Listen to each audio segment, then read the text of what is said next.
이렇게 토론하는 자리를 마련해서 굉장히 영광스럽게 생각합니다. 고맙습니다. 네, 고맙습니다. 저도 몰랐던 내용인데 오늘 말씀을 또 다시 한번 들었습니다만은 그렇게 본다면 결국은 우리 한글, 훈민정음과 한의학이 같은 운명을 겪었다 이렇게 그렇죠. 말할 수 예. 있을 것 같습니다. 그런데 한의학과 한글, 훈민정음이 공통된 게 그것뿐만이 아니고 사실은 훈민정음은 이제 그 해례본에 명확하게 나옵니다만은 음양오행, 삼재 음양오행의 원리에 철저하게 바탕을 두고 만들었다고 하는 것이 이제 알려졌거든요. 그리고 이제 지금 훈민정음은 유네스코 세계 기록문화유산으로 등록이 돼서 그 가치를 인정받고 있고 세계 내노라 하는 언어학자들이 훈민정음을 이제 평가하기를 가장 발전된 문자다 하고 그다음에 그 과학성과 체계성에 대해서 정말 침이 마르게 칭찬을 하고 있는데 그렇게 된다면 결국은 언어학계에서는 음양오행이라고 하는 천지인 삼재 그다음에 음양오행이라고 하는 동양의 아주 이 신비롭고 과학적인 이 철학 체계를 바탕으로 문자를 만들었다는 것에 대해서 정말 감탄을 금치 못하는데 이런 배경에서 결국은 음양오행 철학 체계에 대해서 국제적인 재평가도 많이 일어난다고 보고 있습니다. 단순히 이제 훈민정음 때문만은 아니고요. 그렇다면은 이제 제가 문외학이지만은 우리 한의학도 철저하게 우리 의철학이 이제 음양오행, 뭐 삼재 이런 데 바탕을 두고 있지 않습니까? 그렇다면은 이제 한글을 통해서 음양오행 사상을 세계화하게 된다면 그러면 한글은 이제 이미 많이 세계적으로 알려져 있기 때문에 지금 상대적으로 우리 국내에서 정부가 적극적으로 팍팍 밀어주지 않았기 때문에 세계화가 지금 진전이 안 된 이 한의학 분야, 한의학을 전 세계로 전파하는데 이게 같이 도움을 받을 수 있지 않을까 생각을 하고요. 특히 제가 한 가지 더 덧붙이고 싶은 것은 최근에 역사학계에서 연구를 많이 하고 있는데 우리 한국사 체계가 아직도 진면모를 드러내지 못하고 있다라고 하는 것을 지금 알게 됐습니다. 그 사실은 뭐 시간이 많이 걸리기 때문에 말씀 안 드릴 텐데, 근데 그 한국사의 진면목이 드러나게 되고 밝혀지게 된다면은 그런 과정에서 일본에서 일제가 우리 민족문화, 역사도 민족문화 핵심 아니겠습니까? 얼마만큼 그거를 억압을 했는가를 알 수 있게 된다면은 결국은 우리 한국사가 제 빛을 보게 되는 것하고 훈민정음은 이미 빛을 받고 그렇다면은 이 한의학이라고 하는 우리 고유 이제 전통의학도 이 같이 좀 빛을 볼 수 있지 않을까 생각을 하는데요. 아무튼 이 대한학술원은 우리 역사광복이라고 하는 큰 대의를 가지고 학술활동하고 있기 때문에 한의학, 저는 이제 한의학 문외한입니다만은 한의학이 어떻게 어떤 민족문화로서 그 빛을 제대로 보고 있지 못하는가에 대한 문제의식을 공유하면서 훈민정음 연구와 링크해서 그다음에 역사 우리 한국사의 어떤 재발견과 링크해서 그 한의학의 진정한 가치를 다시 한번 이제 밝히고 또 세계화의 토대를 마련하는데 조금이나마 뭐 공헌을 하고자 하는 그런 의지가 있습니다. 그런 취지에서 오늘 신 원장님, 병 원장님 모셔서 이제 오늘 흥미로운 말씀을 나누게 될 것 같습니다. 자, 시간이 벌써 뭐 서론을 나누다 보니까 10여 분이 지났기 때문에요. 오늘 준비한 내용을 짚어가면서 시간을 천천히 써가면서 이제 정 소장님하고도 말씀을 나눠 보겠습니다. 자, 우리가 지난 3회에 걸쳐 가지고 이 연구한 내용에 의하면은 그 훈민정음은 일반적으로 알려진 것보다 훨씬 근원적인 철학을 담고 있다라고 하는 점에까지 우리가 공유를 했고요. 그 근원적인 철학이 이제 세조 때 조정의 명령에 의해서 수거령의 대상이 된 책들, 이제 조대기, 삼성밀기, 표운천사, 뭐 국민들은 잘 모르시거든. 이런 책이 있었는지도 몰라요. 근데 그 책에 담고 있었던 우리 고유 아주 정말 놀라운 고유 철학 체계를 바탕으로 만들었을 가능성을 이제 타진해 보고 있는데, 지금까지는 상당히 긍정적으로 검토가 나오고 있습니다. 상당히 타당성이 있다, 이렇게 얘기가 되고 있고, 지난 시간에 우리 유학계 최고 권위자라고 할 수 있는 성균관대 전 유학대학원장을 하신 이기동 교수님도 전적으로 동의하셨고, 그다음에 세계 언어학회 가장 권위 있는 국제 언어학회 이익환 부회장님께서도 그와 같은 접근법에 대해서 상당히 이제 의미가 있다라고 평가를 하셨거든요. 그런 점에서 지금까지는 성과가 있고, 우리 이 페이스대로 나간다면, 그렇다면은 훈민정음의 가치에 대해서 정말 놀라운 발견을 할 수 있다 생각을 하고, 이 성과들이 전파가 되면은 우리 대한학술원에 참여하시는 선생님들께서 혼자 꿈인지 모르겠습니다만은 전 세계 세종학단이 많이 있고 지금 한국학 한글 열풍이 불고 있거든요. 그러면은 우리 선생님들이 이 내용을 잘 팔로우해 오시면은 5년 내지 10년 내에 이 문화 컨텐츠를 가지고 초청을 받아가지고 이제 전 세계 나가서 한글의 진정한 가치, 한글에 담기는 위대한 인류 공통의 문화유산에 대해서 특강을 하실 수 있는 어떤 기회가 되지 않을까 생각하고, 그 특강하는 자리에서 한의학의 의철학과 이것이 같은 맥락이다라고 하는 게 전파되면은 한의학이 폭발적으로 세계화될 수 있는 가능성도 있다, 이런 제가 소견을 갖고 있습니다. 자, 그러면 우선 첫 번째 슬라이드를 좀 열면서 말씀을 좀 드려보겠는데요. 자, 오늘 제가 나눌 말씀은 이 천문이라고 하는 건데, 천문. 요새는 천문 그러면 사람들이 좀 생소하게 생각하는 것 같아요. 옛날엔 천문, 지리, 인사, 이것은 지식인들이라면 반드시 공부해야 되는 건데, 아무튼 요새는 약간 서양에 너무 경도돼서 그렇습니다만은, 원래 천문은요, 제가 알기로는 황제국의 전유물이었습니다. 하늘의 어떤 운행 법칙을 따지고 역법을 만드는 거. 그래서 황제국이 달력을 만들어서 제후국한테 나눠주고 막 그랬다는 거거든요. 그러니까 제후국의 왕은 감히 천문연구를 하면 안 되는 거죠? 정 소장님 어떻게 보십니까? 그랬죠. 이렇게 천문, 하늘을 얘기한다고 하는 것은 하늘의 아들인 황제만 얘기할 수 있는 특권을 가지고 있었기 때문에 황제가 아닌 제후국에서는 감히 언급조차 못했죠. 언급을 하게 되면 그 자체가 황제에 대한 반역이라고 하는 그런 그 죄를 이렇게 뒤집어 쓰게 되기 때문에. 그렇죠. 영민을 건드리게 되는 거죠. 그런데 여기 보시면은 사진에 보시면 우리 경복궁 경회로 있지 않습니까? 경회로 바로 옆에 집현전터가 있고, 집현전 바로 옆에 잘 아시는 장영실의 자경루 터도 같이 있어요. 우리 경복궁에. 아주 대놓고 경복궁 안에서 천문 연구를 한 겁니다. 그다음에 여러 가지 천문 측정 장비도 직접 만들고, 그래서 원나라에서 기원했던 천문 측정 장비가 우리가 한테 안 맞으니까 우리 고유의 어떤 그런 것들도 했고, 그러니까 결국은 상당히 위험한 행동을 한 셈이네요, 세종대왕이.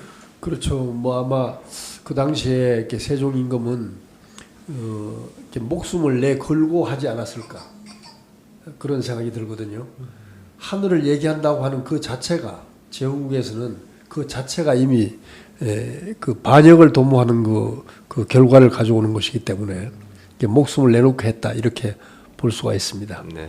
지난 시간에 이제 언급하셨던 그 세종실록에 나오는 명나라에 대한 표문에 보면은 아주 깍듯이 그 제후로서의 예의를 지키는 것도 오히려 바로 그런 것을 이렇게 감추기 위한 하나의 그 수단이었다, 이렇게 여겨지네요. 네. 그 우리가 이제 이 프로그램에서 태백일사라고 하는 비전 문건을 아주 면밀하게 보고 있는데, 왜 그러냐면은 태백일사는 이 세조실록에 나오죠. 조정에서 금서로 지정하고 수거령의 대상이 된 책들을 집중적으로 인용하고 요약하고 있거든요. 그래서 우리가 태백일사를 집중적으로 자꾸 검토를 하고 있는데, 태백일사에는 놀랍게도 천문의 기원이 나와요. 천문의 기원. 뭐라고 되어 있냐면은 태양과 달이 운행하여 인간이 별, 여기는 별은 뭐 북극성과 북두칠성 외에 여러 가지 별들이 있겠죠.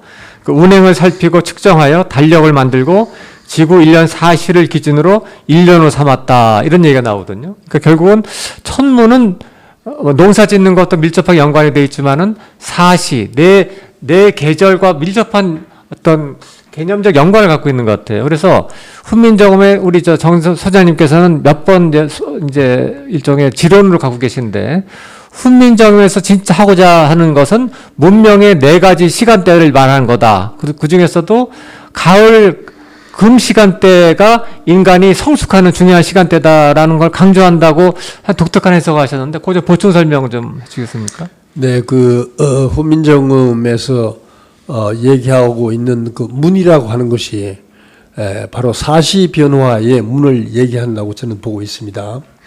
근데 그 중에서도 특히 천지의 봄, 여름의 정신과 가을, 겨울의 정신이 전혀 다르기 때문에 여름에서 가을로 넘어갈 때는 천문에 대한 이해가 없이 다른 말로 얘기하면 하늘의 도에 대한 이해가 없이는 생존 자체가 불가능하기 때문에 훈민정음에서는 그것을 바로 천지의 도로서 드러내고 있다, 이렇게 말씀을 드릴 수가 있습니다. 아주 흥미로운 말씀이네요. 이거 마치 하늘천, 우리가 알고 있는 우주, 하늘이 인간의 인생의 목적과 매우 밀접하게 연결되어 있는 것이다라고 하는 그런 상당히 인본주의적인 이제 천문학 개념이잖아요. 우리가 배운 서양의 천문학 그게 아니거든요.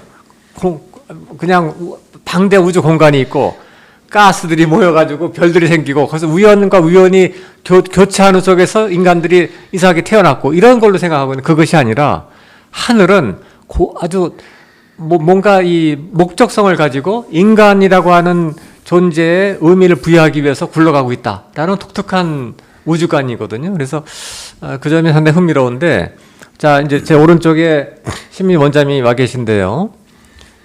제가 이제 4가지를 한번 찝어봤어요. 4가지 중에서 이 중에 하나하나 두 개만 맞아도 아마 흥미로운 퍼즐이 될 것 같은데, 과연 이게 4가지 중에서 하나나 둘 정도는 의미 있는 추론일 수 있다 할지 제가 한번 여쭤보겠습니다. 자, 첫째, 헤레본의 그 장수가요, 33장이거든요. 33장. 33장이 이게 뭐냐면, 이게 또 뭔가 우연이 아니라 의도된 것일까 하는 생각도 해보는데, 제가 이제 의도적으로 경강부회를 말씀드린 겁니다. 이게 혹시 우리 도교에서는 33층이라는 개념이 있잖아요. 뭐냐면 4방이마다 8개 하늘이 있으면 4, 8이 32 더하기 테라천, 가운데 이제 상제가 하는 테라천이 있다면은 중앙 테라천 합쳐서 33천이라고 하는 우주관이 있는데, 혹시 관련이 있을까요? 우리 이제 해부학적으로도 보면 재밌는 게, 머리뼈가 33개라고 그래요. 머리뼈가. 그리고 이제 우리 동의보감이나 이제 의학인문이나 이렇게 보면 24척태라 가지고 척추뼈가 24개인데 24절기에 응했다 그러거든요. 그리고 이제 우리가 보면 이제 이 사지 4개잖아요. 사지라 그러지 오지라 하지는 않거든요. 그 4계절의 연관이 있어요. 그래서 4계절의 연관이 있고, 또 이제 오행의 5손가락이라 그러고, 이걸 다 이제 한의학에서 얘기를 합니다. 이게 뭐냐면 하늘과 땅은 서로 응감되어 있다. 천인상응 사상이에요. 그러니까 인간의 모든 구조는 하늘의 원리를 바탕으로 나와졌다는 거예요. 근데 이 원리가 과학에서 얘기를 합니다. 좀 아까 이제 우주관 얘기하는데, 인간론이란 그 인간론을 바탕으로 한 우주관은 뭐냐면, 우주가 처음에 탄생돼서 빵 터졌을 때 불확정성으로 막 발전한 것 같지만, 그걸 거꾸로 지금 현재 인간이 탄생될 수 있는 조건으로 터졌다는 거예요. 이게 이제 터져가지고 우연으로 이렇게 지금서 인간이 나온 게 아니라, 이미 처음 시작할 때부터 인간이라고 하는 이 인간이 태어날 수 있는 그런 조건을 처음부터 갖고 시작했다는 겁니다. 그러니까 이게 거꾸로 보는 거죠. 현재를 바탕으로 과거를 보는 거예요. 그게 우주관에서 얘기를 합니다. 그래서 우주관을 해석하는 이제 과학에서 우연이 돼가지고 우연의 산물로 인간이 나왔다 보지를 않는 겁니다. 이렇게. 그렇게 따진다면, 이게 하늘과 땅과 인간, 즉 인간은 이제 인간을 포함한 모든 생명체를 다 인이라고 보는 건데 이 삼재라고는 하늘과 땅과 인간을 놓는 이 세 구성으로 보는 것은 사실은 고대 중대에서부터 앞으로 천년 만년을 지나도 사실은 변하지 않는 하나의 원리라는 거죠. 근데 그게 아까 말씀하신 하늘의 천문을 바탕으로 이게 지리 또 인사가 됐듯이 그걸 바탕으로 한글이 이루어졌다는 건 저는 이렇게 그 우연이 아니고 그렇게 하나의 의도적인 하나의 그게 아니었나 저는 그렇게 생각합니다. 네, 그렇다면은 이 첫 번째 해례본이 33년인 게 33년 관련이 없다라고 말할 수 없다는 그런 말씀인 것 같아요. 예. 네. 그다음에 두 번째는 우리가 동양 천문을 얘기할 때 하늘에 28수가 있다고 하잖아요. 그렇죠. 28수가 있는데 이게 우연인지 훈민정음의 글자 수가 28개예요. 맞아요. 이건 우연일까요? 아니면은 의도적일까요? 그러니까 우리 하늘의 그 별자리를 각항, 저방, 신미기, 두, 여, 위실벽이라고는 이제 28수라는 쓴 별자리 숫자거든요. 28개의 별자리 그 하나의 그런 그룹으로 나누는데 재밌게도 이게 잠호음이 다 합해서 28개로 이루어졌어요. 그러니까 그거는 어떻게 보면 하늘의 천문과 이 글자 숫자를 이렇게 일치시키고자 하는 하나의 그런 수학의 원리가 작용됐다고 저는 생각합니다. 그러니까 우연이 몇 번 겹치면 필연이 돼요. 우연히 한 번만 하면 우연인데 우연이 아니거든요, 이렇게. 그러니까 이 훈민정음에 보면 이 상이라는 말, 취상이라는 말이 나옵니다. 상을 취했다. 그게 5번 나와요. 취상이라는 말이. 근데 뭐냐면 상을 본다는 것은 우주의 어떤 그런 이 삼라만상의 어떤 그런 속 있는 진리, 이치를 취해서 보는 것을 취상이라고 합니다. 이렇게. 그럼 결국은 한글의 원리를 어디서 따느냐? 우주에 담겨 있는 하나의 이치, 진리, 그걸 그런 수학의 원리를 바탕으로 나왔기 때문에 저는 아까 말씀하신 그것은 그런 우연이 아니고 사실 하나의 의도된 하나의 그런 거다라는 생각을 하게 됩니다. 우리 신 원장님은 제가 4개 중에서 하나만 맞아도 대단한 거라고 그랬는데 첫 번째, 두 번째 다 가능성이 있다고 너무 적극적으로 말씀하시는 것 같은데 아무 좋습니다. 그 다음에 모음이 11개지 않습니까? 11개. 예, 예. 물론 이제 합자라면 더 많아지지만 일단 기본은 11개거든요. 근데 우리가 이제 지난 3회를 거쳐서 보니까 훈민정음은 아무리 생각해도 천부경의 사상과 연관이 있는 것 같다라고 예. 우리가 생각하는데 천부경에 일적 10거라고 나오지 않습니까? 그렇죠. 예, 그래서 예. 1하고 10 이게 이제 특수한 의미를 부여한 이제 우리 상수가 있는데 근데 우리가 이제 더 주목할 것은 이맥 선생 태백일사 우리가 태백일사 주목하지 않습니까? 이 훈민정음 철학의 모든 걸 담아낸 사람이 이제 이맥 선생이다. 소위 말해서 세종대왕의 최측근 신하의 손자거든요. 이맥 선생이. 근데 이맥 선생의 호가 일십당 주인이에요. 일십당 주인. 1과 10을 상수를 놓고 그 숫자가 어우러지는 그 집에 내가 주인이다. 이런 호를 붙였어요. 예, 그렇다면은 이게 뭔가 냄새가 나는데 그렇다면 모음이 11개인 것도 의도가 있는 걸까요? 한의학에서는요, 제일 중요한 오장육부가 이제 5대양 6대조하고 같다는데, 5장의 5과 6부의 6을 더하면요, 11개예요. 그러니까 5장6부의 숫자는 11개란 뜻이에요. 그리고 우리가 오운육기라고 합니다. 하늘에는 오운이 있고요. 하늘의 오행을 오운이라고 하고, 땅의 오행을 육기라고 합니다. 그 오운육기가 한의학의 가장 기초예요. 오운육기에서 출발했습니다. 이게 한의학의 원리는. 그러니까 저는 이제 훈민정음의 이렇게 그 숫자를 보면 오늘 제가 참 이렇게 그 어떤 대변하는 건 아닌데 한의학의 어떤 그 상수학, 수학하고 너무나 이렇게 유사한 같은 원리가 있다. 삼재의 원리. 그래서 우리 한의학에서는 상초, 중초, 하초로 나뉩니다. 상초는 심장과 폐를 상초라고 하고요. 중초는 비위고 하초는 간장과 신장을 하초라고 봅니다. 3으로 나눠요. 우리 인체의 그 장부의 그 구분을요. 근데 훈민정음에서도 3으로 나누지 않습니까? 3으로 나눠가지고 이렇게 그 자음도 청, 탁, 그다음에 불청, 불탁으로 나눠요. 이렇게 세 가지 의무로 이렇게 나눠진다라고 합니다. 그래서 또 청도 전청과 차청, 그다음에 탁도 전탁과 그다음에 차탁 이렇게 두 가지 나누거든요. 그러니까 3으로 나누어지는 어떤 그런 것 같이 한의학과 굉장히 유사한 게 많다. 그리고 이제 보면 제가 이제 자료를 하나 갖고 왔는데 여기 보시면 클로즈 좀 해주세요. 네. 천부경에서 가장 중요한 그게 인중천지래요. 사람 가운데 천지가 하나가 된다. 사람과 더불어. 근데 이 인중천지는 천부경의 아주 핵심 구절입니다. 근데 이 인중천지를 원리대로 훈민정음이 이루어졌어요. 왜 그러냐면 보시죠. 훈민정음은 우리가 초성, 중성, 종성이 이루어졌습니다. 초성, 중성, 종성. 그러면 초성, 중성, 종성에서 초성은 하늘에 해당되고요. 종성은 땅에 해당됩니다.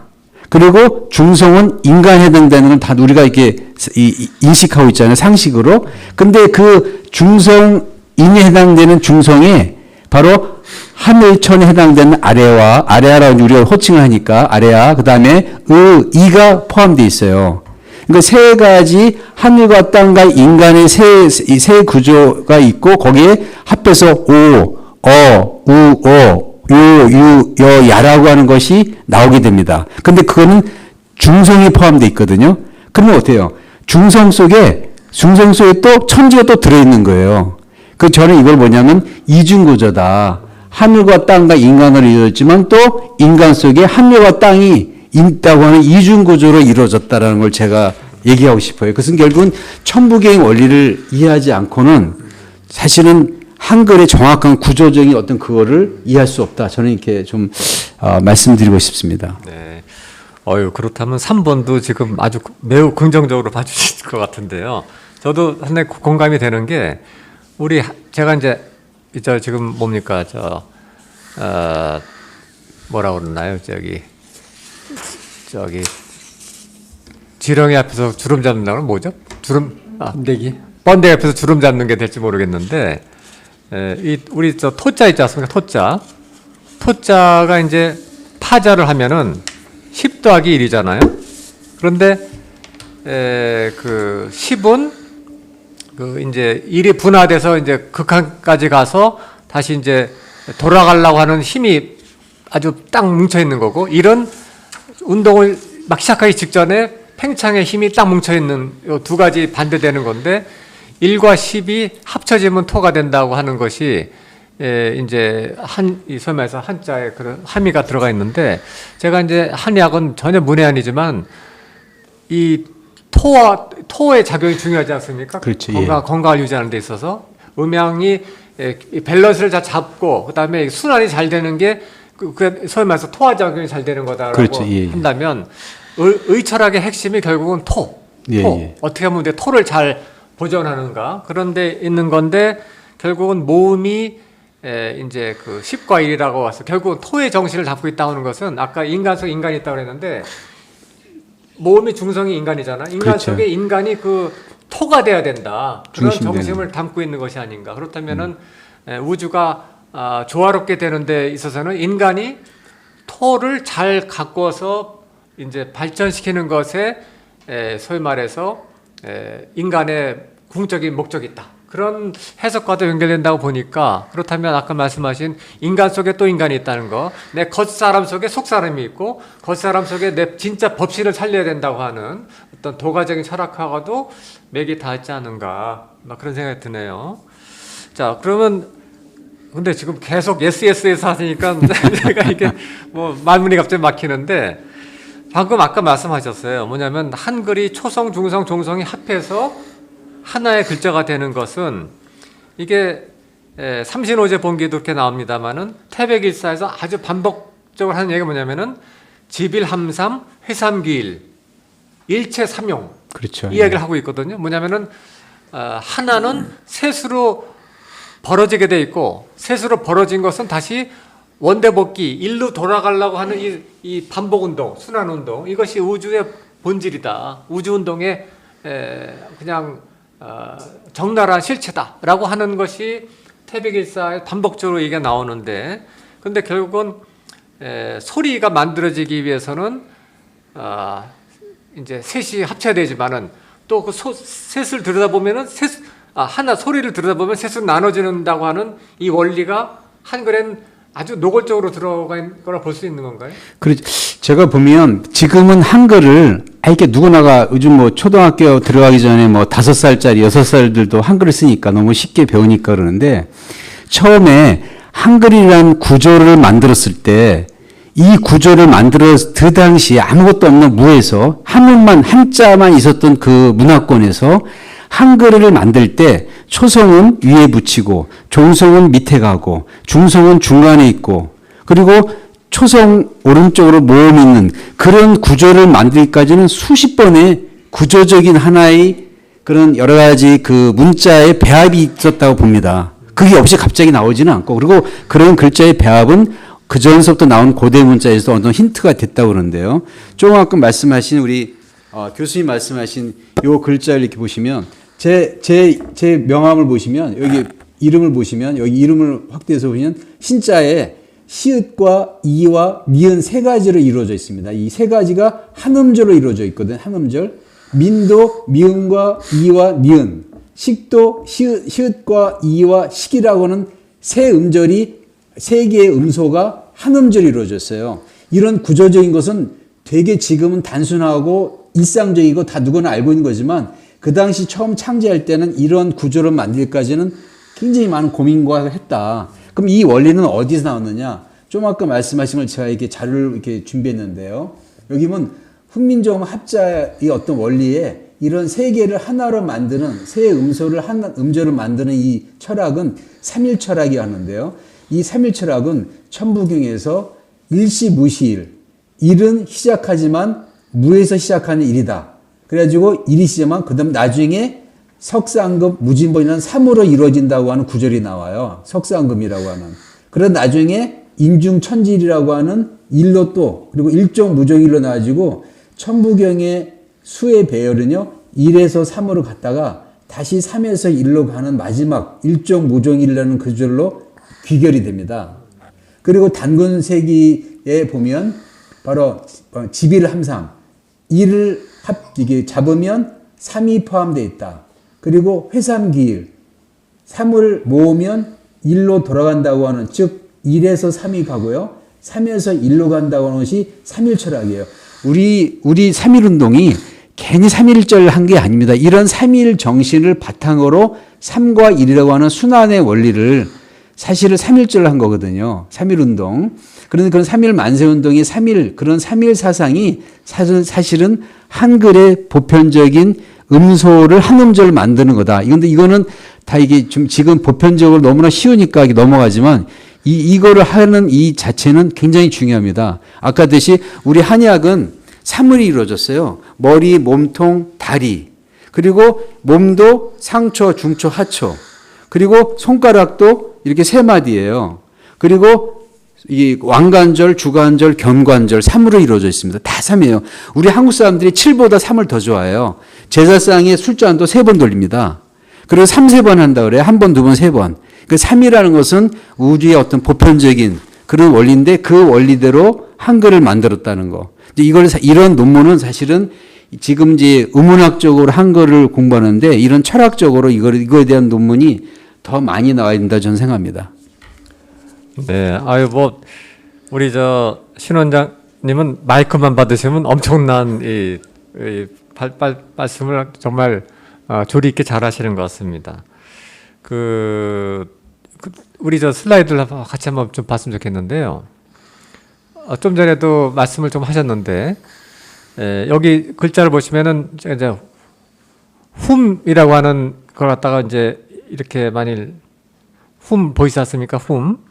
그러면은, 방금 이제 말씀하신 게, 초성, 초성 히읗, 그 다음에 종성 미음 있는데, 요 우가 이제 모음이지 않습니까? 모음. 근데 모음인데 오늘은 이제 시간이 없어서 일일이 보지는 않겠습니다만은 이 모음이 실제로 훈민정음 해례본에 보면은 이 화도의 원리를 그대로 따서 모음이 만들어졌어요. 그러니까 이게 소매에서 하늘천과 땅을 연결하는 것이 인간이다. 그래서 천지인 사상이 있는데 인간 이제 몸이 인간이지 않습니까? 근데 인간 속에 이 하도를 집어넣은 거예요. 하도. 그러니까 이게 얼마나 대담한 사상이에요. 그 제후국의 왕이 문자를 만들었는데 거기다가 조화로운 우주라고 하는 설계도를 몸에 넣어놨어요. 이런 거를 만일 명나라 영락제가 알았다면 어떻게 반응했을까요?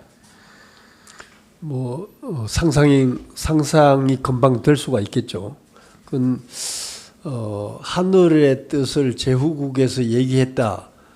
그 자체가 이미 그 전쟁의 씨앗이 될 수밖에 없죠. 전쟁의 씨앗이요. 네. 그래서 재밌는 게 우리가 헤레본을 보면은 헤레 본문에 이건 분명히 하도 구성이에요. 근데 하도라는 말을 쓰지 않았어요. 그러니까 그런 것도 한번 염두에 두고 이제 조심스럽게 피해가지 않았을까 그런 생각이 드는데요.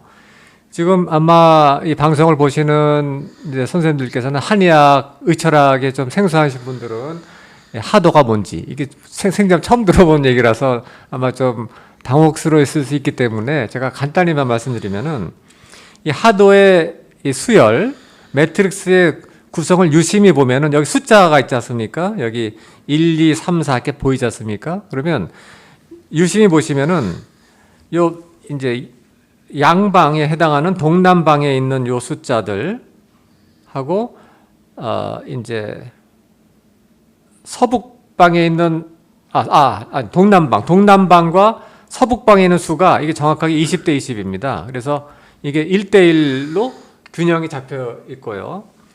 하도와 대비되는 낙서에는 이게 균형이 안 잡혀 있습니다. 참고로 말씀드리는데요.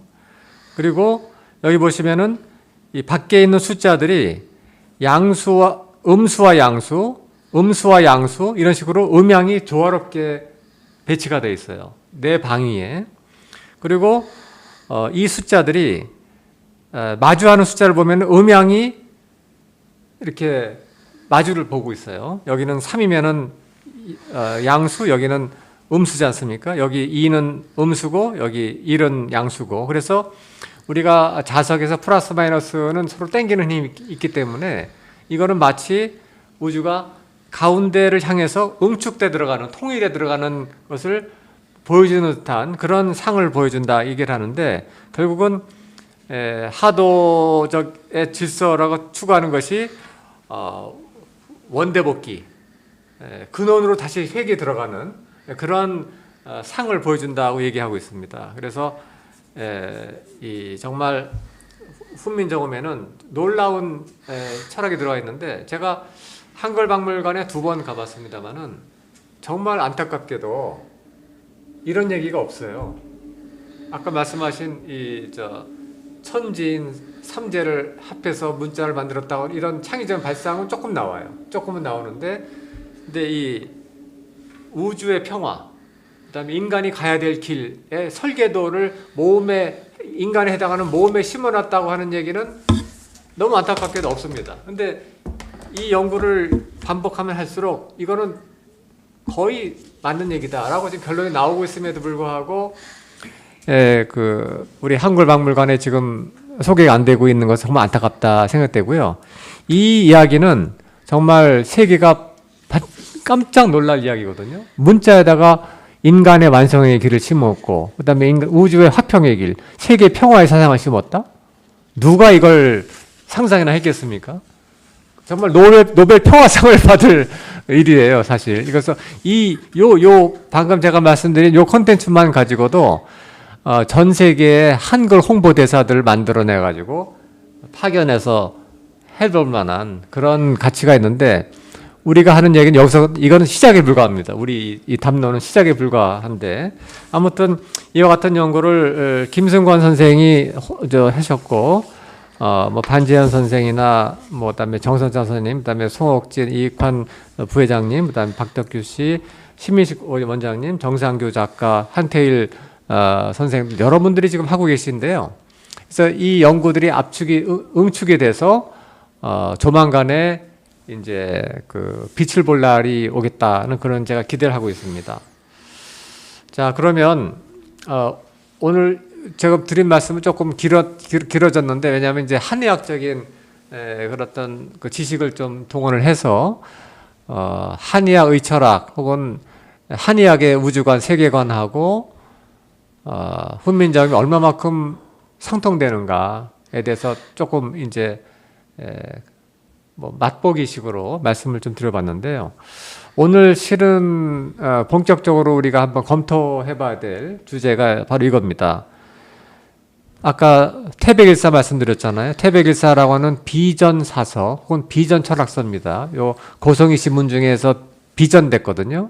이거는 세조 때 수고령의 대상이 된 이제 고조선 비기, 표운천사, 삼성밀기, 그다음에 조대기 등등 이런 책들을 최대한 압축해서 인용해서 정리한 책이 태백일사거든요. 그런데 태백일사의 첫머리에 삼신오제본기가 나옵니다. 삼신오제본기. 삼신오제본기는 삼신오제론의 아주 정말 압축된 설명인데, 근데 훈민정음의 어떤 뭐랄까 우주관의 뼈대가 삼재오행론이라고 하는 것은 이미 알려져 있습니다. 이미 그거는 한글박물관에도 그렇게 알고 있어요. 근데 제가 좀 말씀드리고 싶은 것은 이게 이제 훈민정음이지 않습니까? 이게 1940년에 극적으로 발견이 됐고 현재 간송미술관인가요? 거기 이제 전시가 돼 있는데 국보 70호고 그리고 말씀드린 대로 훈민정음 해례본이 이제 국민들이 잘 모르시는데요. 이게 금서였습니다. 금서. 이게 1940년에 세상에 나오기 전까지는 존재 자체를 몰랐거든요. 왜냐하면은 이 훈민정음 해례본에 있는 이 엄청난 철학이 세상에 드러나면은 상당히 왕권도 위협을 받을 수 있기 때문에 명나라 관계도 애매해질 수 있고, 그래서 셀프 금서였다 이렇게 얘기를 하고 있습니다. 그런데 자, 여기를 한번 보시면은요. 여기 이제 천진과 음양오행 키워드를 다 이제 표시를 해서 빈도수를 분석을 해봤습니다. 훈민정음 전체를 그랬더니 이렇게 표가 나왔습니다. 보시는 것처럼 자, 천진과 관련된 숫자가 여기 보시면 여기 93번. 그러니까 천이나 지나 천지나 인이나 천진 이런 것들 다 합해 보니까 93번이나 나왔고요. 그다음에 음양 오행 관련된 거 양, 음양, 오행 세 보니까 41번. 훈민정음에서 어떤 한자도 어떤 글자도 이렇게 많이 나온 적이 없거든요. 그러니까 뭐 많아봐야 뭐 서너 번 나올까 말까 한데 이거는 압도적으로 많이 나오지 않습니까? 이렇게 93번, 41번. 그래서 이렇게 빈도수를 분석을 해보니까 훈민정음은 천진과 음양오행의 이야기다라고 하는 걸 알 수가 있습니다. 특히 우리가 뭘 봐야 되냐면은 이 제자해 있지 않습니까? 이 부분. 글자를 만든 원리를 설명한 파트에 더 집중이 돼 있어요. 그러니까 제자해를 보면은 더 밀도 있게 천진과 음양오행을 얘기하고 있다는 거죠. 다시 말하면은 훈민정음은 뒤집어 보면 천지인과 음양오행의 이야기인 거예요. 빈도수로 보면. 근데 이렇게 빈도수 조사를 왜 안 하는지 모르겠어요. 근데 국문학자 선생님들 왜 안 했는지 이렇게 하면은 눈에 딱 드러 나오는데, 제가 한번 말씀드렸습니다만은 2016년 11월 달에 제가 뉴욕타임즈 본사에 있는 이제 환단고기 북콘서트에 제가 참관을 했거든요. 그때가 트럼프 대통령하고 힐러리 클린턴하고 한참 선거전 막바지였어요. 근데 이제 투표 6일 전이었는데 제가 뉴스를 보는데 뉴스에서 무슨 얘기 나오면은 어쩌면, 왜냐면 그때 압도적으로 힐러리 클린턴이 된다고 그랬어요. 선거 결과는. 왜냐면 여론조사를 하니까 전부 다 우세로 나오니까. 그런데 방송에서 딱 6일 전에 아닐 수도 있다라고 그런 뉴스가 나오더라고요. 이유가 뭐냐면은 구글 키워드 트렌드 분석을 해본 거예요. 그랬더니 사람들이 트럼프는 자기가 지지한다고 밝히기가 창피하니까 밝히지 않던 샤이 트럼프 지지자들이 전화 인터뷰하면은 전화를 끊어버리지만은 검색을 하는 거예요. 트럼프.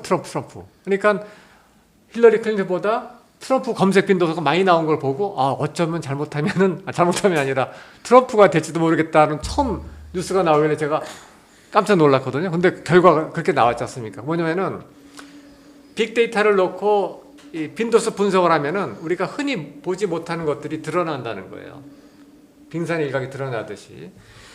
이 훈민정음 해례본도 분석을 해보니까 이 제자해만 해당했을 때도 압도적으로 이렇게 많은 천지인과 음양오행이 나온다는 것은 훈민정음의 제자 원리는 철저하게 삼재 음양오행의 원리다라고 하는 걸 우리가 확인할 수 있다는 겁니다. 그런데 여기서 말하는 삼재, 천재, 음양오행의 원리가 이맥 선생이 요약한 태백일사에서 말하는 삼신오제 본계하고 구조적으로 동일하다는 겁니다. 어려운 말을 쓰면은 structural isomorphism이라고 하거든요. structural isomorphism, 구조적 동일성.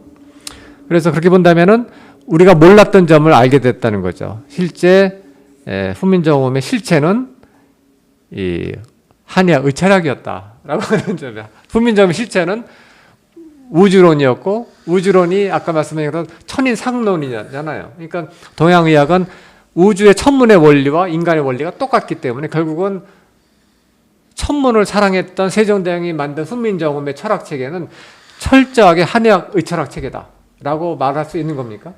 예, 왜냐하면 그 당시에 이 한의사들은 다 유의랍니다. 유의라는 것은 이제 사서삼경을 다 외우고 기본적으로 잡과라 그러죠.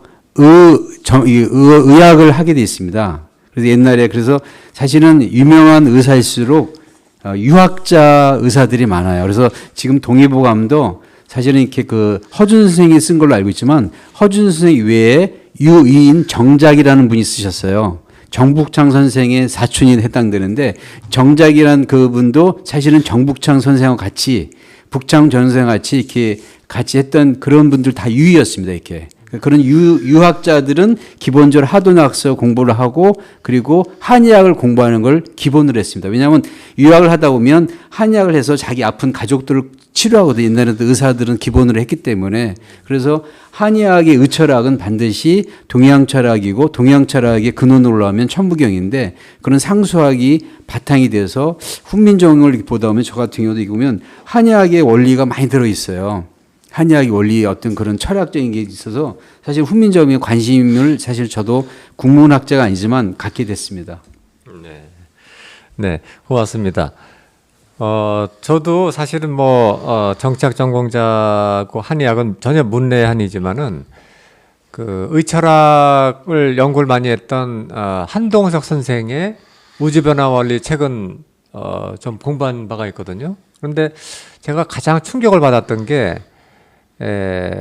한동석 선생은 경희대 의대 전신에서 강의하셨죠. 그렇죠. 예. 예, 그러니까 당대 유명한 의철학자셨기도 했는데 7장인가 보면은 정신론이 있거든요. 정신론에서 어떤 얘기가 있냐면은 정과 신이 상호 교류한다고 이렇게 얘기가 돼 있어요. 그러니까 제가 이제 서양에서 공부했기 때문에 저는 미국에서 박사를 했기 때문에 물질과 정신은 완전히 별개라고 생각을 하거든요. 우리 서양 철학 체계에서는. 근데 한독선 선생의 정신론에 보면은 정이 신이 되고 신이 정이 된다.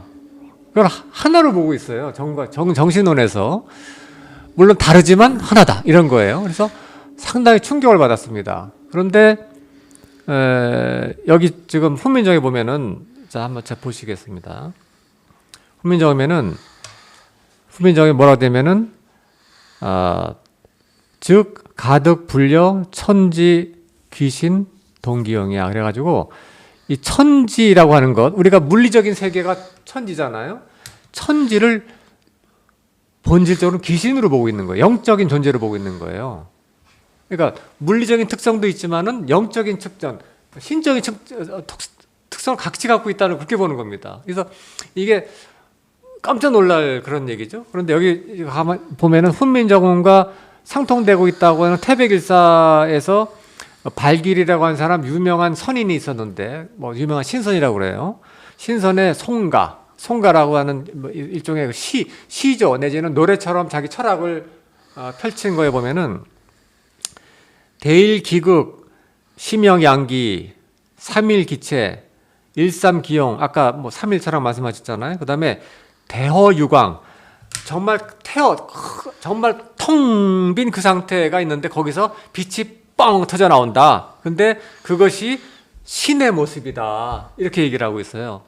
이 발길이 송에서. 그리고 그 대기가 그 엄청난 그 기운이 모자람도 없고 늘어남도 없고 똑같이 쭉 존재하는데 그것은 신이 변화하는 모습이다. 이렇게 얘기를 하고 있어요. 그러니까 이걸 보면은 물질계와 신계가 서로 통합되어 있는 걸로 이해하는 것 같아요. 이게 상당히 이제 동양적인 관점인 것 같은데 여기 삼성기 마지막에 여기 보시면은 삼성기에도 수설왕의 대상이 된 책이잖아요. 삼성기도 유일신인데 유일신이 광명조 우주 권하 생 만물 여기 만물이 나오지 않습니까? 물질계예요. 만물계 출발점은 광명이라고 하는 브릿지를 통해서 신에서 출발했다고 하는 거예요.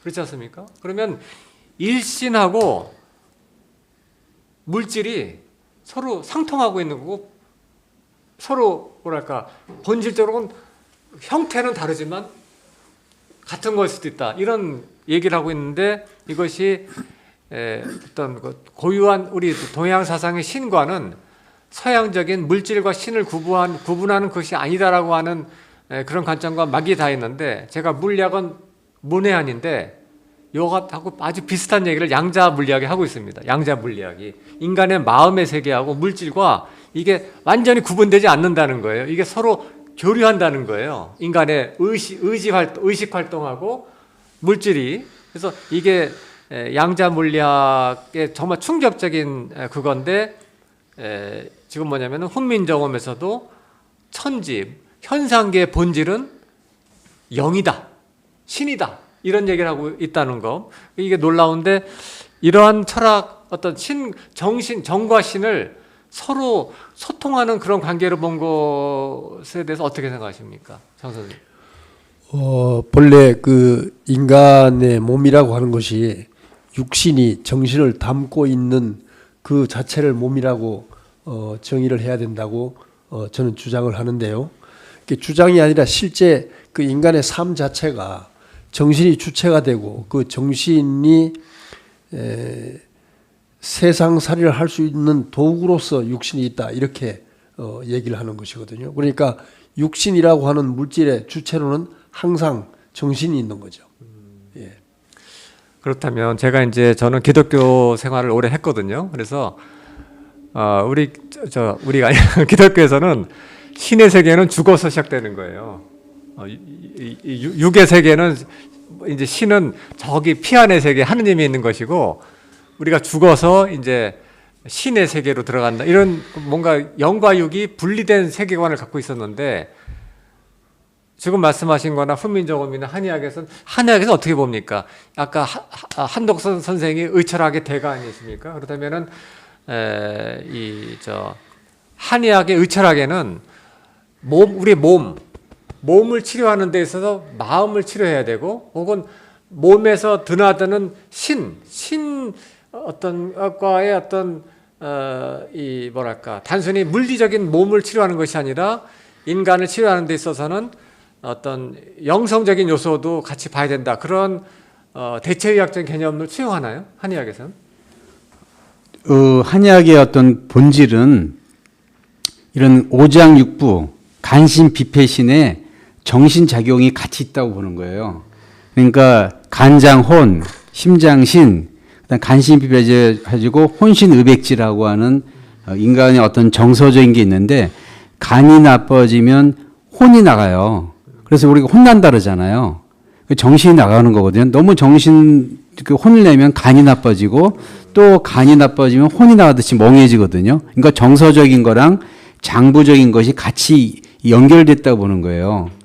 그래서 간장혼, 심장신 그런 얘기를 합니다. 그래서 우리 여기 보면 그 동의보감의 어떤 정서가 훈민정음에도 그대로 들어있어요. 보니까 우리 남 교수님 그 다음 장에 하실 말씀인데 이 인간에게는 이 간신비패신이 있는데 이 간신비패신은 질지성야라 본질이 이루어진 거다라고 동의보감에 이제 이게 훈민정음이 되어 있습니다. 본질적인 것이 이루어진 것이고 그다음에 인의예지신 그러니까 인간이 추구하는 자비로움과 의로움과 예의와 그 지혜와 믿음이라고 하는 인의예지신은 신지운야다.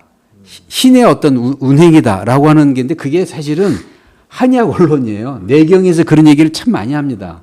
그래서 저는 보면 너무 유사한 게 많아요. 이렇게 훈민정음 해례본에 보면 그런 어떤 철학적인 게 굉장히 많습니다. 네, 지금 저기 신 원장님 말씀하신 거를 이제 우리가 한번 슬라이드를 보면은요. 여기 보시면은 왼쪽에 요거는 이제 태백일사 내용이고요. 태백일사에 있는 내용이고 오른쪽은 이제 훈민정음입니다. 훈민정음에 뭐라고 되어 있냐면은 무릇개 오행제 천적 오행이 하늘에서 있을 때는 신의 운행이고 야라고 딱 단어 강조하지 않습니까? 그리고 인간에게 있을 때 오행이 사람 몸으로 내려왔을 때는 인예 신의 지로 이제 컨버전 된다고 뭐랄까 작용을 변환한다고 그랬습니다. 근데 이건 역시 신의 운행이다 이렇게 얘기를 하고 있어요. 근데 또 나가서는 방금 말씀하신 우리가 한의학에서 이제 중심되는 이제 오장을 얘기하면서 간신 비패신은 질지성야다 이렇게 얘기하고 있는데 요걸 좀 보완 설명을 정 소장님 이거 어떻게 해석을 돼? 갑자기 왜 신지운과 질지성에 대한 말씀을 네네. 우리 훈민정음에 갑자기 한의학 개념이 확 튀어나오죠. 왜 그런 거죠? 우선 이제 조금 얘기를 길게 하더라도 훈민정음이 아까 33쪽으로 돼 있다는 말씀하시잖아요. 33쪽이 본래는 요새 말로 얘기하면 33페이지인데 한 페이지에 2면씩 있습니다. 66면인데 33쪽이 된 그 자체가 천지인이 일체로 아까 말씀하신 토화작용 운동을 한다는 11성도 한다는 의미가 그 33천이거든요. 근데 그것이 음양 운동을 해서 그렇게 된다고 되어 있습니다. 그런데 훈민정음은 또 모음을 말을 하기를 모음은 바로 하늘의 일이다.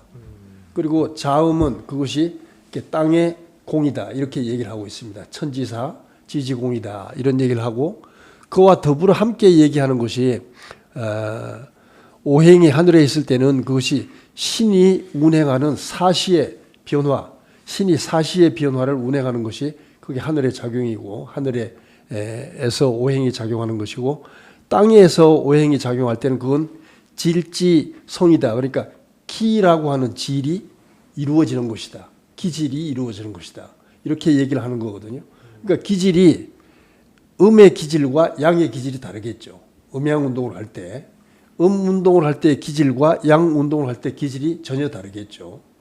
근데 그렇게 그 하늘과 땅이 신지운과 기지질로 되어 있는데 질지성으로 되어 있는데 그것이 사람 몸에 들어오게 되면은 인예신의지라고 하는 신지운이 되고 또 간신비패신이라고 하는 그 질지성이 된다라고 얘기를 했습니다. 그러니까 사람이라고 하는 것은 천지의 분신으로서의 사람이지 천지와 전혀 분리되어 있는 사람이 결코 아니다 이런 말이 되는 거죠. 네. 그런데 인예신의지라고 하는 하늘의 본성을 사람이 아직 한 번도 이루어 본 적이 없기 때문에 이루어 본 적이 없이 인간의 지금까지 선천의 삶이라고 하는 것은 간신비패신의 그 기의 질지성에 의해서만 인간의 삶이 즉 인류의 역사가 이렇게 전개돼 들어왔다고 하는 것을 그 귀절에서 엿볼 수가 있습니다.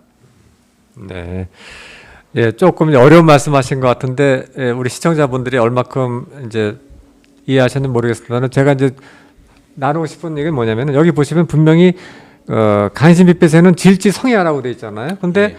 인간 그 몸에 간신비패세 있잖아요. 근데 네. 인간 속에는 또 뭐가 있냐면 오행이 내려와 가지고 인예 신의지라고 하는 신이 작동한다고 하고 있거든요. 그렇죠. 결국 그게 뭐냐면 이제 인간의 본성에 본성이죠. 대한 얘기죠. 그러니까 신과 물질이 하나의 사람 속에서 같이 돌아가고 이것이 서로 소통한다는 거죠. 그러니까 이런 의철학적인 개념들이 노골적으로 훈민정음에 나와 있는데 이거를 이제 밝히지 못한 이유가 아쉽게도 국어학자 선생님들께서 한의학 공부를 안 하셔서 그런 것 같아요. 한의학을 몰랐기 때문에 이런 것들을 이해할 수 없었기 때문에 이런 얘기 왜 나왔나 하고 넘어간 것 같은데 한의학자로서 이제 경희대 한의학 박사시고 뭐 강의도 하시니까 한의학도로서 이런 점은 어떻게 생각하십니까?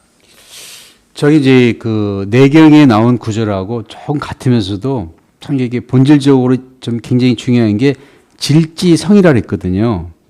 그럼 이 질지성은 본질이 이루어진다는 뜻이에요. 본질이 뭐가 이렇게 매듭져 이루어진다는데, 근데 이게 왜 갑자기 훈민정음 해례본에 갑자기 나오느냐? 그럼 여기 보면 우리가 말하면 미음은 초성, 아는 중성, 리을은 종성이거든요. 그럼 매듭 짓는 걸 어디서 맺냐면 지에서 매듭 지어요. 리을 하면서 리하면서 매듭을 짓거든요. 그러니까 이 훈민정음 해례본에 보면 땅에서 매듭 짓는다 그러고 하늘은 그거를 매듭 짓기 전에 이게 내려오는 하나의 기운이거든요. 그리고 중성은 중간에 매개하는 역할이에요. 그러니까 이런 비유를 하면서 마치 오행이 하늘의 그런 그 하늘의 기운을 인간이 매듭지면서 장부가 되듯이 초성과 중성과 종성은 글 하듯이 매듭짓는 종성과 중간에 매개하는 중성이 있다고 하는 거를 그 앞뒤 문장으로 장부와 하나의 그런 인의예지신이라고 하는 정서적인 걸 이렇게 토대로 해서 갔어요. 그래서 하늘은 사실 이렇게 보이지 않지 않습니까? 우리들의 인간의 정서는 보이지 않고 우리들의 장기는 보이거든요. 똑같이 말 자체도 매듭짓는 종성이 있음으로써 매듭진다는 건데 그런 원리가 마치 장기에서 이렇게 질지성이다. 본질을 이루게 한다라는 그런 함축된 의미로 저는 해석했습니다. 처음에 그 문장을 막 읽어도 왜 갑자기 한의학적인 의학적인 철학이 왜 갑자기 나오나? 이게 뭔가 자꾸 이렇게 너무 했는데 읽다 보니까 우리가 왜 사람이잖아요. 말을 끌면 희미하면 왜 말을 왜 이렇게 희미하게 하냐? 이렇게 정확하게 발음을 하라 그러잖아요. 매듭 짓는 종성이거든요. 그런 종성까지 매듭 짓는 것 같이 질지성, 본질이 이루어지는 것 같은 이 역할을 한다. 근데 여기는 다 이게 초성, 중성, 종성을 설명하다가 그런 얘기가 나왔기 때문에 이거는 한글의 그런 하나의 그런 그 하나의 변화 현상을 얘기한 것 같습니다. 네, 흥미로운 말씀이고요. 제가 사실은 이제 이 화두를 꺼내면서 방금도 말씀하셨는데 질지성 이게 이를 성자잖아요. 그게 이제 혹시 그 간신, 비패신, 우리 오장을 잘 다스리는 것이 상당히 중요한 의미를 갖고 있는 것이 아닌가 그런 느낌이 드는데 뭐냐면은 뒤에 보면은 양지통음이라고 나와요. 양은 신이잖아요. 음은 우리 오장 같은 거잖아요. 그러니까 내 신이 내 장을 잘 다스리고 통제를 하는 것이 인생의 중요한 목적 중에 하나라고 하는 것과 상통이 되고 그렇게 본다면은 우리 한의학은 단순히 사람 고치는 병 고치는 그런 데가 의술에 머무는 것이 아니라 인생의 궁극적인 목적을 달성하는 하나의 수단이 될 수 있는 거죠. 그러니까 인간의 몸을 내가 기질에 끄달리지 않고 원래 그 인의의 지신에 맞춰서 내가 삶을 살면은 이 오장육부도 다스리고 오장육부 건강하게 될 수 있다. 이런 사상이 있는 건가? 뭐 그런 생각도 해봤습니다. 그렇다면은 굉장히 저도 이렇게 한번 생각해 볼 수 있는 그런 말씀이네요. 네, 그렇다면 한의학은 단순히 사람 고치는 것이 아니라 사람을 만드는 학문이다. 네, 그 사람의 인간을 완성하는 학문이다. 그리고 우리가 건강이라는 것이 단순히 이제 음양이 조화를 가지고 쌩쌩한 그것이 목적이 아니라 한의학에 담겨 있는 근원적인 철학은 우주의 목적을 달성한 인간을 만들어내는 것이 한의학의 근원 철학이다라고 얘기할 수 있는 건가? 제가 이제 문외한이지만 그런 생각도 좀 해봤습니다. 이 문장을 보면서 제가 이제 했던 생각이고요. 자, 그러면 사실은 이 훈민정음을 가만히 보면은 인간이 신하고 아주 밀접하게 소통하는 대목이 나와요. 여기 보시면 1조 여기 보이지 않습니까? 1조 하루아침에 이 학문정을 만든 것이 뭐뭐와 같다? 신공, 신의 작품과 같다라고 되어 있고요. 정음작이 천지 만물질이 한비. 정음을 만든 것에는 천지 만물을 관통하는 이치가 여기 다 들어가 있다. 얘기하면서 그것이 바로 이제 뭐랄까 신의 어떤 뭐 활동이다. 뭐 그런 의미인 것 같고요. 그다음에 시태 천개 성심이 가수언야라고 그래가지고 신이 이게 세종대왕이 하늘 여기서 천은 이제 신적인 인격 뭐 그런 측면이 있으니까 하늘의 어떤 소통에서 성심을 깨워서 그 손을 빌려서 만든 것 같다. 아무튼 여기 신이 나오고 여기 신이 나오는 데는 훈민정음의 제작에는 이게 뭐랄까 단순히 창의성 개념이란 것보다도 뭐랄까요? 우주와 소통하는 인간으로서 인간이 만드는 작품이라고 하는, 그러니까 신과 소통하는 인간의 어떤 모습이 이렇게 비춰지는 것 같습니다. 그래서 이제 그 훈민정음이나 아까 천인상론을 말씀하셨는데, 동양에서 보는 인간은 신과 분리되어 있는 존재가 아니라 늘 신과 소통하는 인간. 어떻게 말하면 신과 가까이 있는 인간이 좋은 인간이 되는 건가? 이 신과 친하면은 이 엄청난 훈민정음 같은 작품을 만들어낼 수 있는 건가? 그런 생각이 들더라고요. 그래서 제가 서양에서 공부했고 또 기독교인 생활을 너무 진하게 했기 때문에 제가 너무 컨트라스트가 되는 거예요. 이 뭐랄까 서양적인 관점하고 다른데, 다시 말씀드리면은 인간이 신하고 친해야 된다. 좀 더 노골적으로 말하면 인간이 신이 돼야 된다. 혹은 신과 인간이 합일이 돼야, 그래야 작품이 나오고 인간이 완성이 된다라고 하는 어떤 신인 합일, 신인 합발, 그런 개념이 우리 동양 사상에 녹아 있는데 훈민정음 역시 예외가 아닌 거 아닌가, 그런 느낌을 제가 받았습니다. 이건 제가 혼자 뭐 엉뚱하게 생각한 이제 걸 수도 있는데, 자, 아무튼 그래서 이제부터 본론입니다. 이제 본론이 나오는데, 여기 보시면은 이제 그 태백일사가 이제 비전된 이제 우리 이제 철학서고요, 혹은 역사서고, 그다음에 훈민정음, 우리 두 개를 비교하는 거 아닙니까? 자꾸 비교를 자꾸 하면서 이 두 가지 문헌이 뭔가 비슷하다, 혹은 같은 뿌리를 갖고 있는 것 같다, 이걸 한번 따져보고 있는 거거든요. 그런데 그 중에서도 제가 좀 주목하고 싶은 것은 태백일사에서 말하는, 태백일사의 삼신오제 본기에서 말하는 오행에서 이제 오제오령이 있거든요. 오제오령의 덕이 있고, 훈민정음에서도 자꾸 이제 아까 말씀하신 목화토금수, 이제 목화금수의 덕을 얘기를 해요. 이제 추나추동의 덕을 얘기하거든요. 뭐냐면은 정신, 혹은 혼백 이런 건데,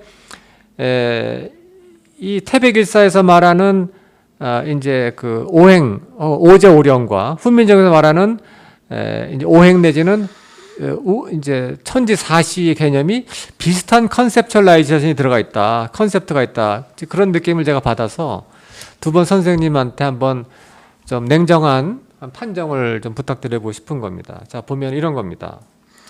왼쪽은 훈민정음이거든요. 훈민정음이 뭐라고 되냐면은 만물 성숙이 되는데 이게 가을에 이루어지는 덕성이라는 거예요. 가을에는 만물이 성숙하는 것이 덕성이라고 하는 것이에요. 그리고 삼신오제 본기에서는 이제 그 오제가 있는데, 흑제, 청제, 그다음에 붉은색은 적재죠. 적재, 백제가 나오는데, 백제는 성숙을 담당한다, 이렇게 돼 있어요. 성숙을. 이게 똑같은 표현이 있어요. 훈민정음에도 성숙이란, 가을이 결국 이 백제가 가을이거든요. 가을이 백에 해당되는 것이고, 그렇다면 가을의 정신, 가을의 덕은 성숙이고, 삼신오제에서 본 게 말하는 백제, 오제가 있거든요. 오제 중에서 백제가 하는 것이 성숙이다. 이런 내용이 있는데 이게 우연일까요? 아니면 같은 철학적 맥락에서 나온 걸까요? 어떻게 보십니까? 그 필연코 같은 철학적 맥락에서 나온 것이라고 저는 봅니다. 거기에 지금 그 훈민정음에서 가을의 정신을 얘기할 때 거이장이라고 그랬거든요. 거이장. 그 여기서 거라는 말은 육신을 가지고 이렇게 해석을 하면은 쉽게 이해가 될 것이다. 이렇게 말씀을 드리는데, 그러니까 거이장 그러면은 가을이라고 하는 것은 본래는 봄, 여름까지 인간의 육신이 미성숙돼 있는 상태에 있다가 가을의 정신을 그걸 인간이 맞이하게 되면은 받아들이게 되면은 육신을 가진 상태에서 굳건해진다. 근데 그것은 바로 저 앞에 보면은 그 청탁에 대해서 얘기를 할 때, 청음을 얘기할 때와 탁음을 얘기할 때 그때도 그 성숙의 개념이 같이 들어가 있거든요. 그래서 훈민정음에서 얘기하는 가을의 정신이 성숙이라고 하는 것과 삼신오제본기에서 얘기하는 백제는 성숙을 주장 또는 주관한다고 하는 말과 동일한 그 철학적 원리다, 이렇게 말씀을 드립니다.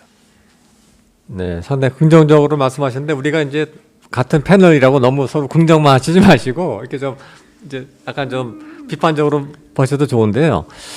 제가 요거 한번 소개시켜 드리고 싶어요. 제가 이제 세종실록을 틈틈이 보다가 흥미롭게 찾았는데 세종 31년에 7월 4일 기사예요. 여기 보면은 세종대왕께서 말씀하시기를 하늘에 여기 오제가 나오죠. 오제가 있으므로 우리나라는 동쪽에 있으니 마땅히 청제에게 제사해야 된다라고 하였는데 누가 그런 얘기를 했다는 거예요. 했던데 잘못 이 이야기는 진나라 한나라의 방사 도사들이죠.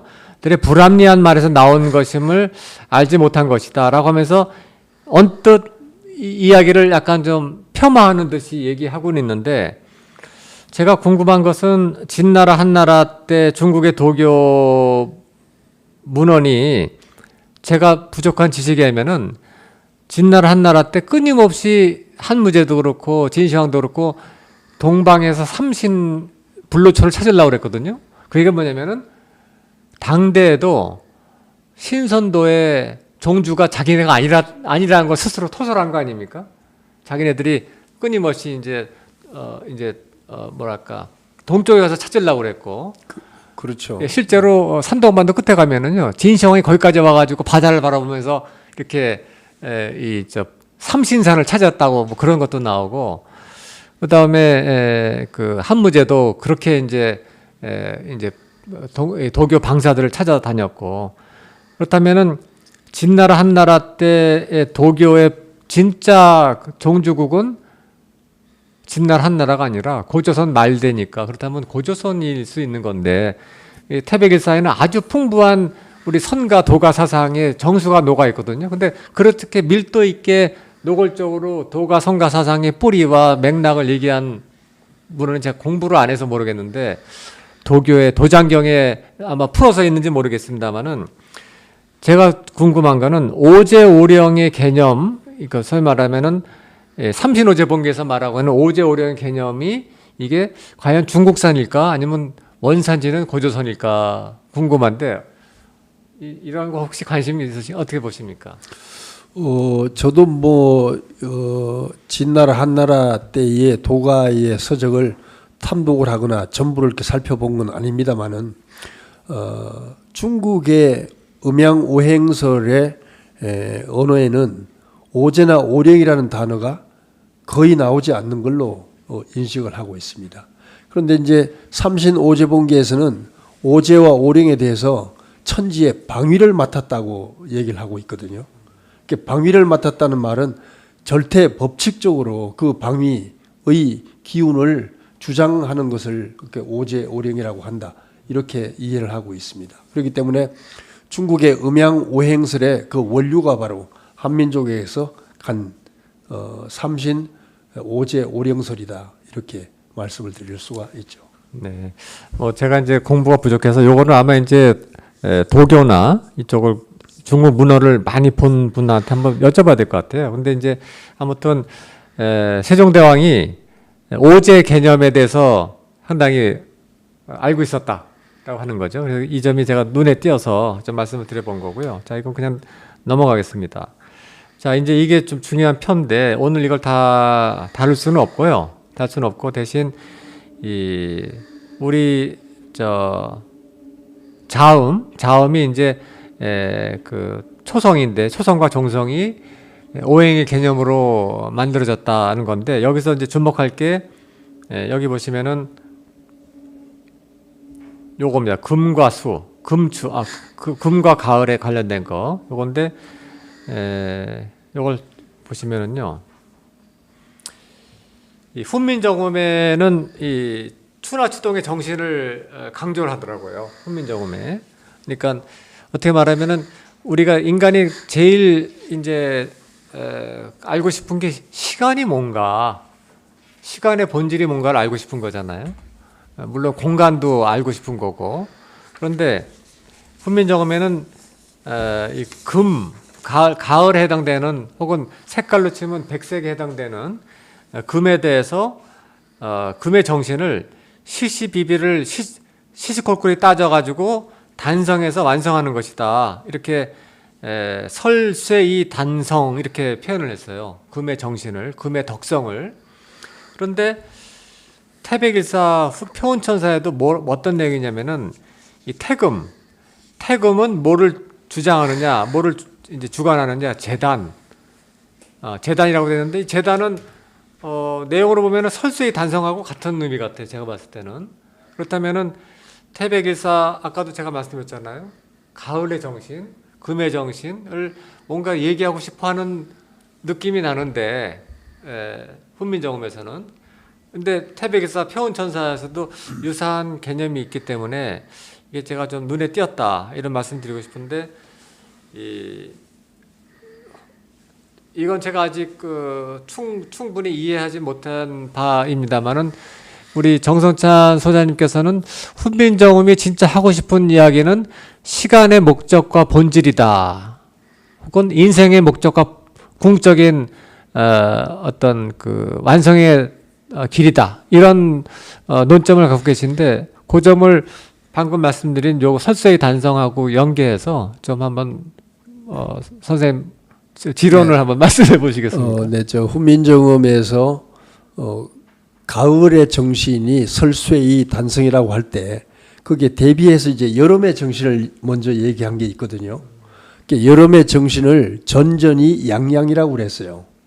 전전이 양양이란 말은 봄에 자기 형체를 가지고 생명체가 나와서 여름에까지는 그 자기 형체를 끊임없이 굴리면서 펼쳐서 그 자기를 이렇게 높이는, 끊임없이 자기를 높이는 그런 그 삶을 살게 하는 것이 천지의 여름의 정신이다. 이렇게 그 얘기를 하고 있다고 보여집니다. 그런데 가을의 정신을 설쇠이단 해서 가을을 이룬다고 얘기를 했는데 거기서 설쇠라는 말은 자기 몸뚱이 중심에 있었던 것을 완전히 깨끗이 애써서 세분해서 부수어버리고 이런 뜻이 있거든요. 설쇠라는 뜻에. 그러니까 자기 몸체 중심으로 살아왔던 그 모든 가치관을 그것을 아주 깨끗이 완전히 부수어서 없애버리다시피 하고 자기를 불려서 아주 굳건하게 만드는 것이 그게 가을의 정신이다. 이렇게 얘기를 하고 있습니다. 그러니까 그것이 이제 삼신오제본기에서 얘기하고 있는 재단이라는 말과 같은 의미가 되는 거죠. 마리개질해서 그 이루는 것이니까. 네. 뭐 상당히 이제 흥미로운 말씀인데 아무튼 그 점도 그 논점도 우리가 계속 새겨볼 만한 흥미로운 말씀인 것 같아요. 그런데 지금까지 인류가 그 가을 시대를 단 한 명도 살아와 본 적이 없기 때문에 근데 여름 시대를 살아왔기 때문에 전전이 양양에 대해서는 보편적으로 누구나 이해할 수 있으리라고 생각이 드는데요. 설쇠이 단성이라고 하는 이것은 문자적인 그 이해 밖에는 거의 아마 하지를 못할 것이다. 근데 이제 저는 그 수십 년 동안 이렇게 살아오면서 특별한 그 체험을 한 적이 있어서 설쇠이단이라고 하는 이 그 네 글자가 뭘 의미하는 건지에 대해서 나름대로 이제 경험을 가지고 바탕으로 말씀을 드린 겁니다. 그 네네. 사계절을 제가 이제 한번 정리를 했어요. 논문에서 한 걸 한번 그림을 보여드렸는데요. 여기 보면 아음은 목이고요, 설음은 화음이고, 치음은 금이고, 후음이 겨울로 되어 있습니다. 이렇게 훈민정음. 근데 이제 일반적인 역학으로 보면 후음을 토라고 보고 순음을 수라고 봐요. 일반 역학에서는. 근데 훈민정음에서는 이게 다릅니다. 일반 역학적인 배석하고는 달라요. 근데 그게 왜 그러냐면 여기 보면 이 구조를 볼 때 후음이 맨 밑에 있습니다. 겨울이거든요. 그 다음에 아음이 목입니다. 올라오고요. 봄이니까. 그 다음에 그 설음이 여름입니다. 여름. 올라오고 그 다음에 가을에 해당되는 게 치음이에요. 그리고 순음은 모든 걸 다 덮습니다. 그러니까 목 구조상 맨 밑에 있는 겨울서부터 올라오는 겨울, 봄, 여름, 가을이라고는 이 순환 구조가 너무 입 구조하고 같아요. 그러니까 일반 역학에서는 후음을 이게 그 뭐냐면 수로 보지 않고 토로 봅니다. 그리고 순음을 수로 봐요. 그래서 신경준이라는 분이요, 이거 잘못됐다. 훈민정음의 해례본의 이 구조는 잘못됐다고 반론을 핍니다. 세종대왕이 쓰신 그런 해례본의 이 정인 선생이 쓰신 그것이 잘못됐다고 이게 반박하는 게 뭐냐면 일반적인 역학의 원리는 후음은 토예요. 그리고 순음은 수라고 알고 있습니다. 근데 그건 아니라는 거예요. 이 훈민정음이 어려울 때 이 세종대왕께서 철저하게 음성학적으로나 이 우주어의 사계절을 입각해서 맨 밑에는 겨울이고요. 겨울은 후음입니다. 후음. 그리고 봄이 아음이고, 그 다음에 여름이 설음이고, 가을이 치음이고, 입술은 모든 걸 덮어요. 그렇기 때문에 토에 해당됩니다. 이렇게. 모든, 지구 속에 모든 목화금수가 있기 때문에 이런 구조로 되어 있는 것은 철저하게 음운학적으로도 맞고 우주원리, 겨울을 지나서 봄이 오거든요. 그래서 원래는 봄, 여름, 가을 그리지만 사실은 겨울부터 시작합니다. 겨울 일수, 그래서 일서부터 시작해요. 겨울은 일로 봐요. 그래서 겨울 다음에 봄이 오고 그 다음에 여름이 옵니다. 그 다음에 가을이 오고, 그런 음운학적이면서 철학적인 사실이 어떤 그런 배열이 있다라는 걸 말씀드리고 싶습니다. 네, 우리 신 원장님 정말 연구 많이 하신 것 같습니다. 오늘 이렇게 그 판넬까지 들고 오셔가지고 아주 알기 쉽게 설명을 해주셔가지고 역시 오늘 제가 저기 패널리스트 선생님들 잘 모신 것 같은데요. 자, 이제 시간이 돼서 좀 정리를 해야 될 것 같은데 오늘 우리가 나눈 이야기는 여러 가지를 했습니다만은 저기 이 결론 파트에서는 훈민정음이 뭐 인본주의 내지는 평화 사상을 말한 거에 그치지 않고 우리 애초 출발은 거기였죠. 훈민정음에는 우주의 철학이 담겨 있다는 출발을 해서 이제 평화, 인본주의 뭐 이런 까지 했는데 거기 넘어서 가지고 진짜 거기서 전하고자 싶었던 메시지는 무엇일까라고 했을 때에 대해서 정성찬 선생님은 흥미로운 관점을 소개해 주셨어요. 그게 뭐냐면은 시간의 본질이라고 하는 얘기를 하셨어요. 시간이 이제 사실은 공간하고 분리될 수 없이 이렇게 존재한다는 것에 대해서는 현대 물리학도 비슷한 얘기를 한다고 제가 들었는데, 그렇다면 시공이죠. 시간과 공간의 본질, 목적에 대해서 얘기하고 있는 거라고 한다면 우리가 어떤 데카르트나 혹은 뉴턴의 기계론적인 우주론, 이제 근대 우주론에 따르면은 시간과 공간과 인생은 관련이 없어요. 그럼 별개예요, 별개. 그냥 시간과 공간은 그냥 디멘전이에요, 디멘전. 이렇게 인간이 던져진 그런 공간에 불과해요. 시간도 마찬가지고. 근데 훈민정음이나 태백일사는 좀 다른 얘기를 하고 있다는 거죠. 시간과 공간이 아까 말씀하셨어요. 인간을 위해서 만들었다는 거예요. 인간을 위해서. 시간과 공간이라고 하는 것은 출발점이 인간을 위해서 만들어졌고 설계 자체가. 근데 그 출발은 아까 잠깐 제가 좀 어려운 말씀 한다면은 발기리송에 나왔잖아요. 발기리송. 발기리송에서 얘기하는 것은 그 출발점은 태호. 아주 큰 텅 빈 어떤 그 거기서 출발했는데 또 이 태백일사 문헌을 가만히 추적하다 보면 뭐라고 얘기하는지 아세요? 그걸 마음이라고 정의를 해요. 마음. 철저하게 불교 유식론이에요. 그러니까 마음에서 출발해서 우주가 펼쳐졌고 이 마음이 펼쳐진 우주가 목적을 완성하는 것은 오직 인간을 통해서만 완성이 되는데 그 인간은 이제 우주의 어떤 그 창조의 덕성 중에서 이건 좀 다른 얘기인다면은 진선미를 완성한 태일인간을 내가 완성했을 때 우주의 목적을 달성한다라고 하는 그것이 시간의 개념이고 시간의 본질이다. 이렇게 얘기를 하고 있는 겁니다. 그게 바로 천부경의 시간 철학이거든요. 그래서 그런 그 동양 철학의 정수? 동양 철학의 핵심을 담아서 문자를 만들었다라고 하는 얘기까지 왔습니다. 이건 정말 우리 기존 학계에서는 아무도 흉내낼 수 없는 얘기를 우리가 하고 있는 겁니다. 이게 지금 단순히 이제 훈민정음을 평화사상이 아니라 이거는 세종대왕이 천문에 몰입했다고 그랬잖아요.